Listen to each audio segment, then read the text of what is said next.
All right, on to the next one. Our other friends from CONCACAF in Group F. Ouch. We'll go over their World Cup performance a little bit here, but Morocco topped this group with 7 points. Already starting off with a nice surprise there.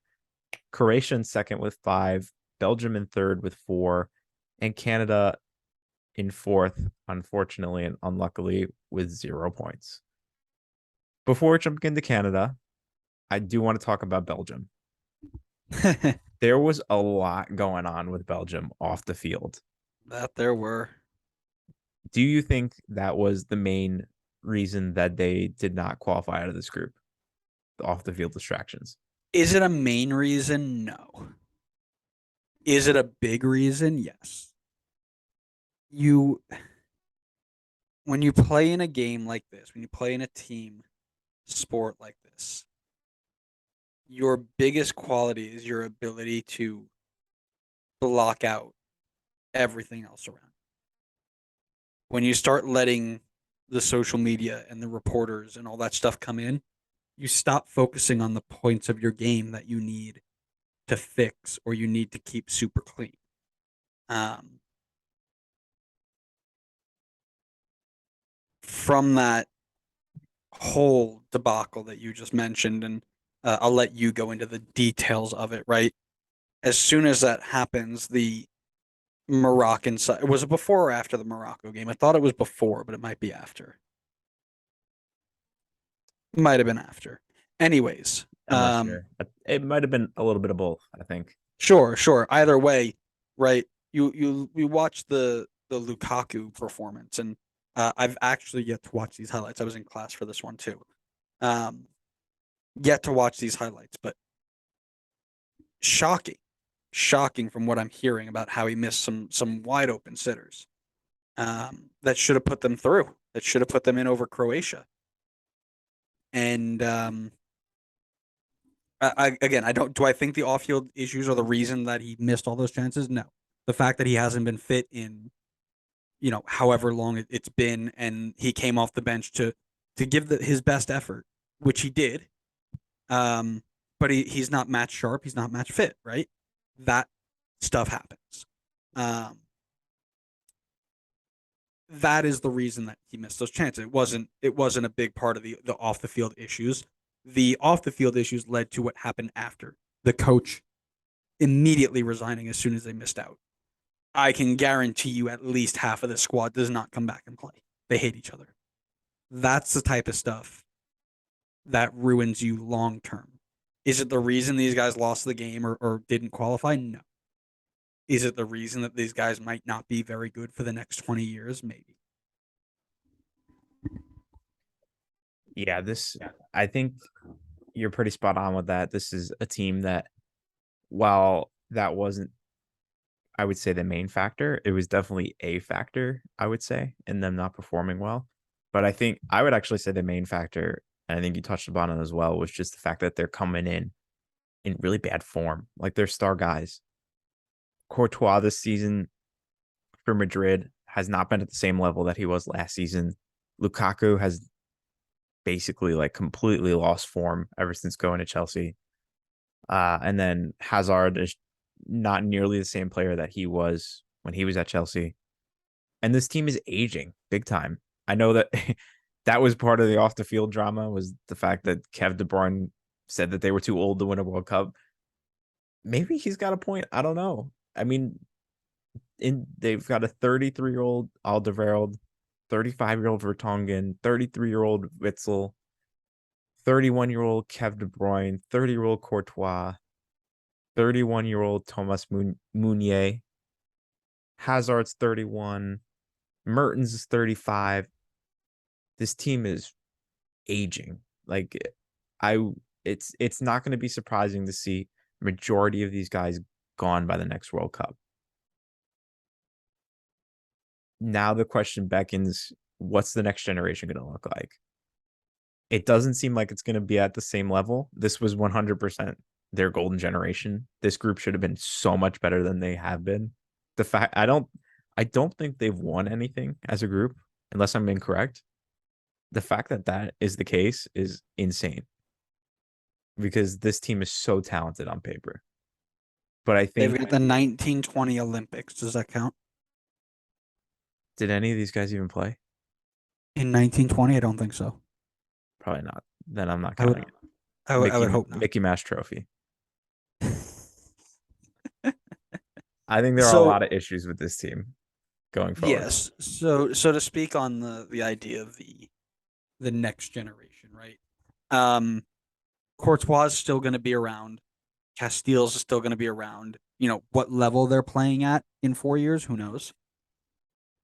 You've got center backs here, 22, 24, 19, all relatively high rated, playing at high clubs. But again, you're at um, one of them's at Stade Rennais, who is currently third in Ligue 1, but I don't believe he's playing much.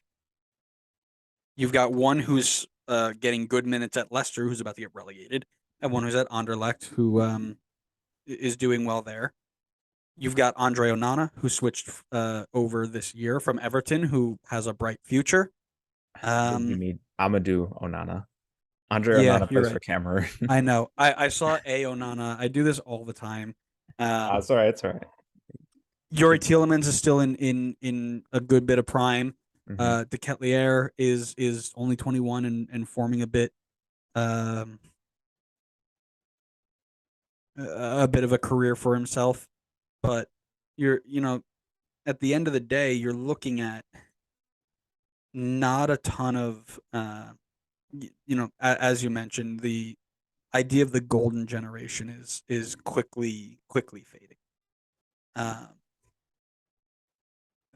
I'm not saying the next generation is not at that level, but there's definitely some room to be improved and uh, some more things that they can improve upon. They do still have Christian Benteke at 36 years old. Will he be playing for DC United? Maybe. Call him in. Give him a shot. Let's go. Why not? Couldn't have been worse than Lukaku. Right. All right, let's talk about our lovely friends to the north. Oh, Canada. The O is representing Oh, how many points they got this tournament. oh, oh, Lord. Canada, I will say, on paper, looks like one of the most unlucky teams this whole tournament. And Yeah, it's right now, if you just look on the surface, it makes us look terrible because we were ranting and raving about Canada. Oh, this team is really good. Don't sleep on them. They're gonna show up. They're gonna play well. I And put not him to say dead that they, last. what? I put him dead last, so I don't know what you're talking about. Yeah, but did you expect 0 points dead last? You're damn right I did. No, you didn't. Stop 100%. lying. Stop lying. um, yeah, I mean, I didn't have them getting out of the group either, but I certainly did not expect them to be on 0 points. And nor do I think that they played at a level that deserved 0 points. Yeah, They they did. deserve they deserved the loss against Croatia. They 100% deserved 3 points against Belgium and didn't get it. Yeah. And you can make the argument they should have won the Morocco game too, and they lost. So I would say their performance was definitely disappointing. It almost feels like a team that has been that is making their first World Cup appearance in a long time. Um, but they will be back. 2026, they will be back, and they will be threatening to. I would almost compare them to like a Japan, threatening to cause ruckus in a group and cause an upset, move on to the next round. I'd be worried if they weren't back in 2026, Well, considering they're yes, hosting. obviously they're back in 2026. I meant competitively. Okay. Yeah, deserved more against the Belgian game. Got that first goal against Croatia and said, See ya. "See ya, I'm good." Um, I'm going to refuse to believe that they deserve to get a result off of Morocco for getting 0 shots on target. So, gonna stop you there. They had 1.4 xg. Yeah, on an own goal. Stop it. The you put it great. this was a team that was playing in their first World Cup in 40 years. I don't remember the last time. Was it 90? The 90? Yeah. I don't know. A 30 long years. time. Yeah. They will grow. They're, again, we talked about the Mexico, United States, Canada comparison. You just had Kone, who was sold to Watford. Um, if Kripo is healthy, and he will get healthy, he's going to be the next guy in goal. You know that he's got the ability to play. Um, Laren, David, Davies. I mean, all these guys are going to grow um, as the time goes on. Tajon Buchanan showed really well, I think. Alistair Johnston heading over to Celtic now. Richie Larea going back to Nottingham Forest. Eustachio still playing at a high level in Porto. Atiba Hutchinson going to retire, hopefully, so they can put somebody else in that spot. Um, there's potential in this team.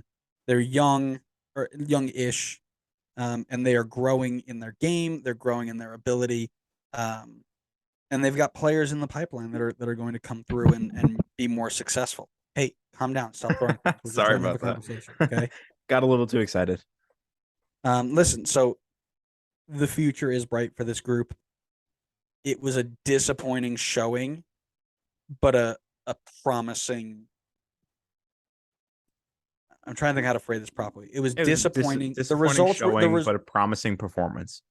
yeah. That's a good way to put it. I was thinking more like a disappointing results with a promising showing is Yeah. kind of the way I was going to Yeah. put it.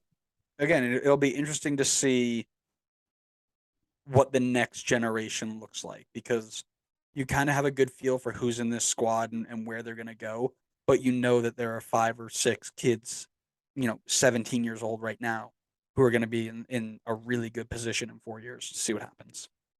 Yeah. I mean, Canada's only going to continue to get better the more that MLS gets better. So, Yeah. Yeah. And MLS and is MLS climbing is, every year. yeah, it's going to exponentially keep getting better. Yep. So, I think in turn, that's going to help Canada get better as well. 100%. 100%.